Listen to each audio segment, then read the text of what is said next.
ശ്രീമന്നാരായണീയം ദശകം 7 ശ്ലോകം 10. ആതാമ്രേ ചരണേ വിനമ്രമഥതം ഹസ്തേന ഹസ്തേ സ്പൃശൻ ബോധസ്തേ ഭവിതാ ന സർഗവിധിഭിർബന്ധോപി സഞ്ജായതേ ഇത്യാഭാഷ്യഗിരം പ്രതോഷ്യ നിതരാം തച്ചിത്തഗൂഢസ്വയം സ്രഷ്ടൗ ത്വം സമുദൈരയഃ സ ഭഗവന്നുല്ലാസയോല്ലാഖതാം. സർവത്ര ഗോവിന്ദനാമസങ്കീർത്തനം. ഗോവിന്ദ ഗോവിന്ദ.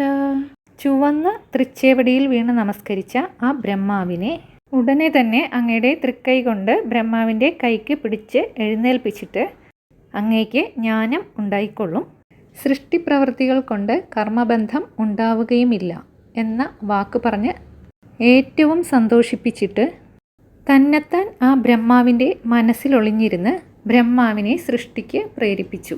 ഭഗവാനെ, ആ നിന്തിരുവടി ആരോഗ്യം വർദ്ധിപ്പിച്ചു തരയണമേ. സർവവ്യാപി ആയതുകൊണ്ട് തൻ്റെ ആഗ്രഹമെല്ലാം അവിടത്തേക്ക് അറിയാമെന്നും ഐശ്വര്യാദി ഷഡ്ഗുണ പരിപൂർണനായതുകൊണ്ട് തൻ്റെ അഭീഷ്ടം നിറവേറ്റുവാൻ അവിടത്തേക്ക് പ്രയാസമില്ലെന്നുമാണ് 7 ദശക ശ്ലോകങ്ങളുടെ സൂചന.